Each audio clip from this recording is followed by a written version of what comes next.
for the fourth consecutive weekend, a child under the age of 10 years old was shot and killed in Chicago. Shout out to Chicago. Chi-town, fuck around and get shot by mistake on purpose on Saturday night. As adults barbecued and children played at their family's 4th of July gathering in Austin Saturday night, Chicago police say that 3 males exited a white vehicle before shooting towards the crowd. That's what they say. Hide your churn. I'm going to show you something. Here you go. Oh. I thought I had done pressed it, but I didn't. Let's try it again.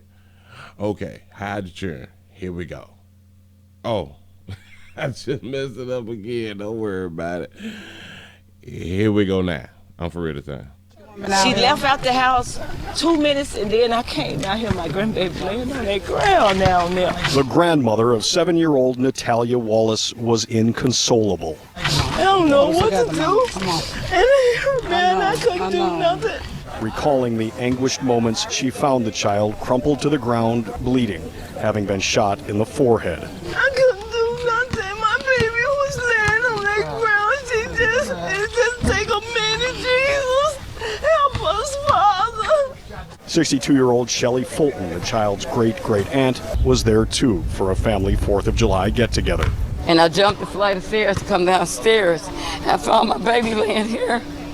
And I'll never be any good until this is, they gotta stop this killing. These are innocent kids. She was only 7 years old. Chicago police detectives say the gunfire erupted at around 7 o'clock Saturday night in the Austin neighborhood on the city's west side. We gotta be tired of this, because damn it, I'm tired of it. CPD Chief of Operations Fred Waller was exasperated and infuriated, but he said the attack was caught on camera. We've got some good video. What we know is that 3 males exited a white vehicle and fired in the direction of that family. This is week in, week out. We got to get to the root of this problem. And emotional Andrew Holmes, the typically stoic crisis responder, was beside himself. This is the 3rd week we have lost a baby. But somebody on the street in this city of Chicago know who discharged that weapon and took the child's life. I never get the chance to hug her, let her know that I love her. The girl's father, Nathan Wallace, had just come from the Cook County Medical Examiner's office, where he identified the body of his 7-year-old daughter.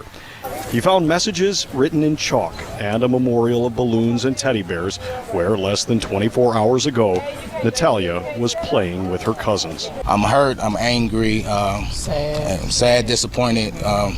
It's something that no parent wants to do. I mean, who wants to bury their child? It should be the other way around. Natalia, known as Natalie to her friends and family, told her classmates, quote, "I love you," at the end of each school day. She loved art, math, the outdoors, and her family. She smiles. She always tell me, I love you. I'll buy anything she asks me to buy. Because I love that little girl, okay? I'll never be the same again.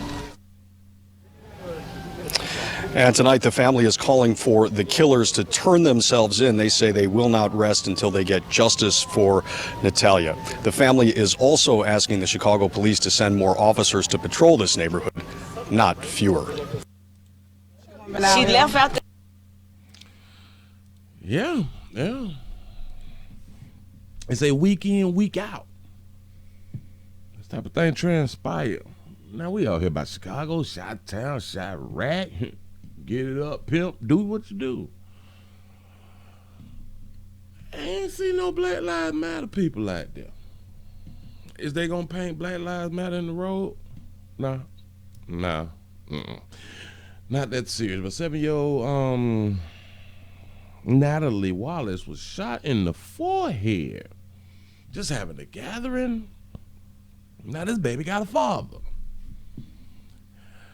Speak to the father. Player, let me explain something to you. I don't know whether somebody hadn't already told us young fellas. Which I know we don't have control over the actual reproducing and bringing forth life, but we got something to do with impregnated, peeing inside the babies. we got to move out of these communities to where this is regular shit. I know it can happen anywhere. That's the type of shit people like to tell you when they don't like to move outside their upscale communities. It actually don't happen everywhere. It really don't. Just seems like that because a lot of people don't get outside of the comfort zone, outside of their upscale communities, like I was saying. It's hard for him, player, buddy, right now. Been doing that there a long time. Long time. All the shootings, he's there. Speaking out, telling the community the same thing. The senseless killings need to stop. The senseless shootings need to stop. Let me explain something to the community. The senseless shootings will not stop. Y'all go through this shit every weekend. See, a lot of places can say we do it. Every year we go through it. Every year we go through it. Yeah. But when you can point to a city or a state and say, nah, this shit happen every weekend. So every weekend there's somebody grieving. Every weekend somebody is on the news talking about why my baby or they didn't have to get shot and we need your help to find the shooters. Please turn yourself in. You know you was wrong. When she said, and I know, but I just got to say it on video. When y'all say, Jesus, help us, Father.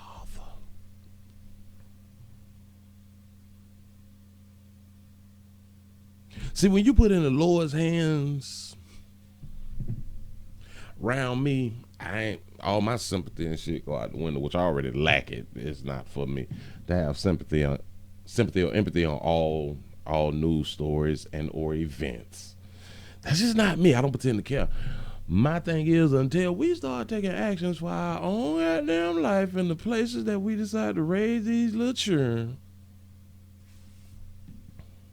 like I say, get your check and be gone. Don't worry about people saying, well, when we get money, we leave the community. At least my children's still living. At least my children won't get shot by mistake on purpose. Don't worry about being called a coon or a sellout. At least you can there's a better chance that your children will be able to grow up and be something. I bet if you look at the numbers in a place like Chicago, the life expectancy of children have to be under 50%. It just have to be. It is what it is. So hell, I don't know what to tell y'all except you gotta do the opposite. You living in these predominantly places where they shoot for fun and all that fly shit. The opposite would be to not live in these situations. I know what your argument is, Willie, but people don't have the funds. Well, maybe we need to start implementing polygamy or just group economics. Well, people say group economics, but then they talk about like a whole bunch of people. If you got a household, maybe you need to bring somebody else in your household and y'all get a little paper together and stuff and relocate. Shit ain't hard. We were just told it's hard. It just seems like it's hard. But everybody don't have jobs, and maybe you need to start eliminating people out your life that don't work. Or getting some paper. I don't know. Shit is basic to me. When it's time for us to go and do the things that we want to do, we want to get the expensive cars, we want to have these high-ass car notes, we want to buy this, we want to buy the jewels, we want to hang out, we want to do that, we sure enough find a way. But when it's time to uproot your goddamn family to move, we don't have delayed gratification of what we can go ahead on and stop doing what we're doing for 5 to 6 to 7, 8 months to a year to stack that paper up to get up to get up your deposit and or your what is it called? First time home buyers and all that fly shit right there. You can get the money up for closing and all that shit. Give yourself a year. Cool. You know, you got to weather the storm of being shot at, going to funerals and shit like that. But if you're real serious, get your paper up, all that. I know all my family stay down there. Then you can visit them when there's a picture of them on the t-shirt.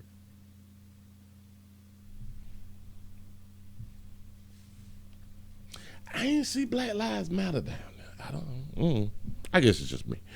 Hell, I ain't got no more for you. I just had to do a little teaching just then right there. Get your check and be go. I'm just saying. I'm out.